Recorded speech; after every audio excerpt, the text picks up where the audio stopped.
An honest-to-God miracle has occurred. A book feared lost to the ages has been found. A book that documents what men do best. Brothers and sisters, I give you the Rosetta Stone of man logic.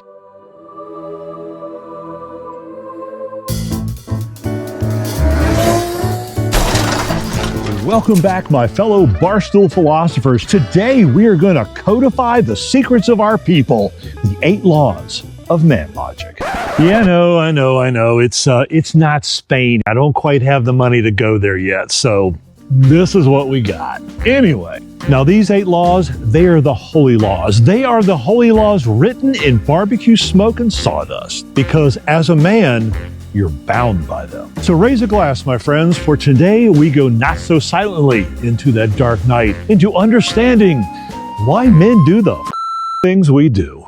This is 8 inches long.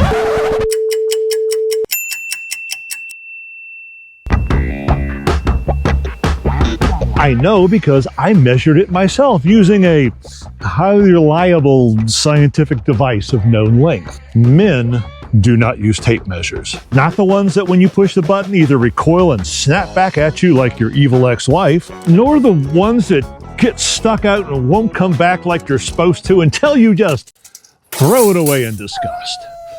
God, I hope that's okay. I mean, none of these made in America devices can come as close to measurement as a man's body. Take this little knuckle here, for instance. That is exactly 1 inch long, just in the same way that a 2x4 is exactly 2x4 inches. Men eyeball things. For instance, that is exactly 1 teaspoon of salt. Perfect for cooking anything, even if it's buttered toast. And we're going to get that back in. You want to measure the ground? You walk it off, and not some heel-to-toe BS walk. Just walk like a man. Our strides are between 2 feet and 4 feet long, which averages out to 3 feet, or 3 meters. Depends on what country you live in. And speed? Speed is super easy. It's never enough. And if you're counting beers, that is 2 beers.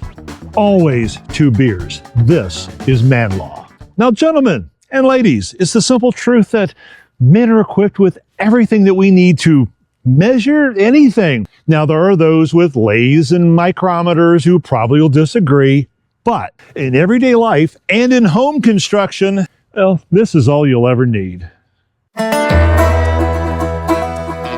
Alrighty, the second law of man logic is absolutely, screw that, very, very simple. If one man sees another man do anything at all, he immediately has to stop and say, I can do that. You see, all men truly believe that every skill is somehow mentally transferable. If you've ever put together IKEA furniture, well, that somehow makes you qualified to rewire a house. If you once watched a guy sharpen a chainsaw in some strange documentary, you are now a certified lumberjack. And if you've ever changed your own oil, even if it was as far back as 1998, you are now officially a mechanic. That's how it works. I mean, this is law. We men must stand there, hands on our hips, staring confidently into the void, and declare with utter confidence and screaming to the heavens themselves, how hard could it be? Unfortunately, the answer is always, it's very hard. It's always very, very hard. Okay, this is kind of funny. The sun keeps moving me farther and farther back, and after a while, I'm not going to be in Spain anymore. I'm going to be in Portugal. Let's go where the sun is. Where were we? How hard can it be? See, here's the problem. Once you've made that statement, you have to live with that statement. That statement has to continue on until its inevitable, disastrous conclusion. This is why men own tools that we don't know how to use. Not because we thought we need them, but because, well, we thought it would make the job easier. And then we find out we were wrong. We always find out we're wrong. But even after the disaster is over, even after we've invented many, many words that the neighbors actually kind of heard from 4 blocks away, do we still believe in how hard can it be? Yes, we do. Do we, God forbid, hire a professional next time? Nope, we don't. No, we don't. Because you see, the second law demands consistency. It demands adherence to Oh, sacred, sacred words. How hard can it be? Speaking of tools, the third law of man logic is tools are sacred. Nope, tools are not useful. They're not organized. And a man will never throw away a tool.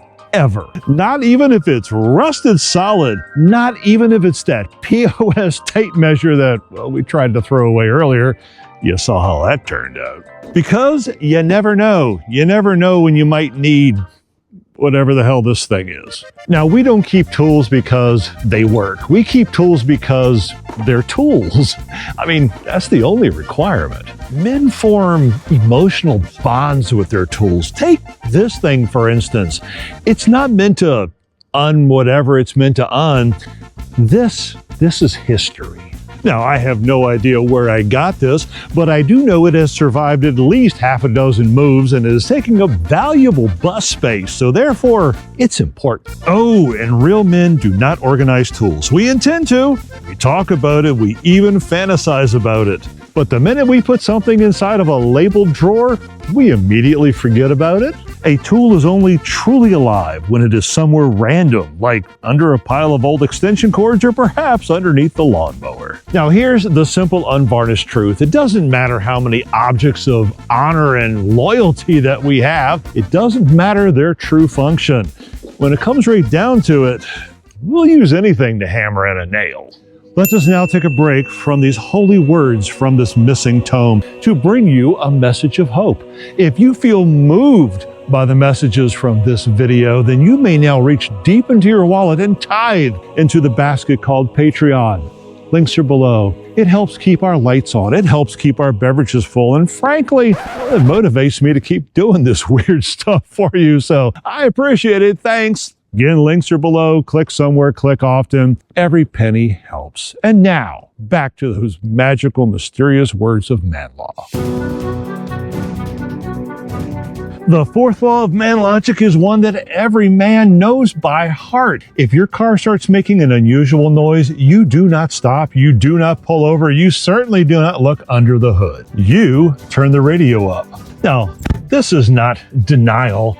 This is strategy, because if you cannot hear the noise, it cannot hear you, and now you're under no moral or legal obligation to acknowledge each other. Now, men, and I am talking to you average men who do not have an unusual amount of black smudge underneath their fingernails. We diagnose everything by sound. That rattle, it's probably nothing. That squeal, I'm sure the factory put it in there. And a thud, it's just something in the back, even if there is absolutely nothing in the back. We treat the check engine light in the exact same way. We nod like we understand what it means. We also contemplate covering it with electrical tape or, with a little Sharpie smudge, because in the end, the only thing we can come up with is, it's probably the gas cap. Alas, it is never the gas cap. Look, we men know exactly what that sound means. Exactly. It means money. It means that whatever is happening is going to cost us more than we probably earn in a year, and it's better to just ignore it. The fifth law of man logic is one of the great mysteries of the world, and that is the fact that why has no man ever put away an extension cord correctly? I mean, we believe we have, but we lie to ourselves. We lie to others because the instant we pick this back up, it has become something that defies all laws of physics and probably several international treaties. You can coil them, you can loop them over your arm like a professional, and you can even twist it, flip it, roll it, swear at it, and perform some weird sacred dance, but it doesn't matter. The second you put this thing down, it becomes a python mating knot. Because you see, no one knows how these things actually tangle themselves. Now, mathematicians, they've got formulas. Scientists, they've got theories. But men, we know the truth, the absolute truth, that it's the cord's fault, because it certainly can't be ours. And so, of course, we try the man-style untangle. Step 1, shake it violently. Step 2, shake it even more violently. Step 3, yank on one end and hope the universe takes pity on you. If that doesn't work, step 4, swear. That last part is pretty important. And step 5, wow, that was a good one. Step 5, when this thing becomes, just throw it all into the corner. grab one that's not untangled, and they'll try to start again. So yeah, the fifth law stands. Extension cords cannot be stored. They can only be survived. The sixth law of man logic is the heroic shortcut. The belief that performing a task that requires patience, precision, knowledge can be completely accomplished by doing something very fast and, well, quite stupid. Men do not start projects by reading instructions. I know, it's a stereotype, but instructions are for men who lack vision. Thus, every man begins every project the exact same way. He evaluates the materials, he contemplates the tools, he squints ever so slightly, and then he says, yeah, I can do this in about 5 minutes, which is also the exact moment that the project becomes doomed. You see, the project is always obvious to us, and why would we use the correct tool when the screwdriver that we hate so much is somewhere around here? Why measure anything when I can just eyeball it from across the room? It's all about efficiency. You see, men take these things as a personal challenge to their manhood. If step 1 of the instructions says, lay all of the materials out neatly, we're going to immediately jump to step 7 and then wonder why we have a handful of leftover bolts and that one weird dowel that's kind of shaped like regret. Now, I know, every shortcut just seems to make the job somehow harder. That 10-minute little task turns into 4 hours, and at the end of the day, we're probably going to call up our ex-wife and apologize because she might have been right about us. Now, the seventh law of man logic is appliance dominance. At least once a day, every man has to exert ultimate control over these pesky little machines. Not because the machine is broken and not because it needs help, because it needs to know who's in charge. You see, men, we don't trust appliances. Tools, we trust those. Engines, we very much trust. But smart thermostats, a washing machine with a digital screen and latent emotions? Absolutely not. You see, every appliance has the correct settings, and then it has the setting that we actually use. The dishwasher, we load it our way. Our partners load it incorrectly. Now, science and Whirlpool may disagree with us, but it doesn't matter. We know the optimal pattern of bowls, plates, and that one oddly shaped travel mug. And washing machines, don't even get me started. We don't know what any of those cycles means. They're unknowable. I think it's just complete marketing. Delicates? Just put everything in one and push the damn button and let it go. But one thing we do know without a shadow of a doubt, pushing that button as hard as we frickin' can, that shows the machines who's boss. And that boss is us. Dear God, I hope the Terminator was actually a movie and isn't real life. And the eighth law of man logic is overestimating our physical ability. The belief that men have that our bodies are forever 20, despite every bit of evidence to the contrary. Men, we do not age. I mean, sure, our backs disagree, our knees disagree, gravity disagrees even more strongly, but our minds, inside our minds, we are still elite athletes. You know, the kind that Nike would sponsor. That is why every man believes he can lift something he obviously should not lift. We will stare at a refrigerator, a couch, a rock the size of a Subaru and think to ourselves, yeah, I got this. And we never have it, not even once. Now here's the other thing. Men believe they can run. Men can't run, not anymore.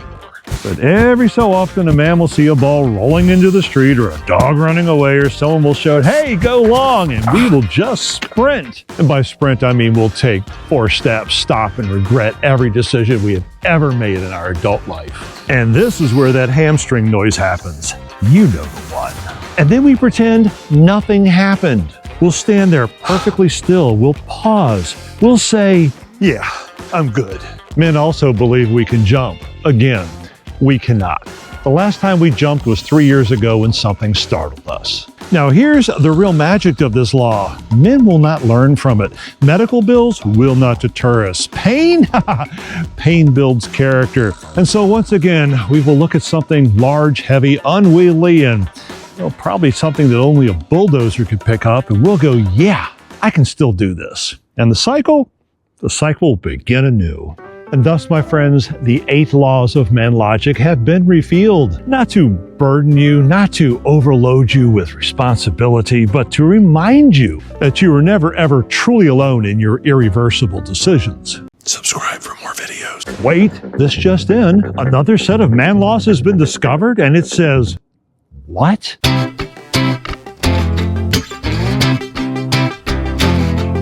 I will step down when I'm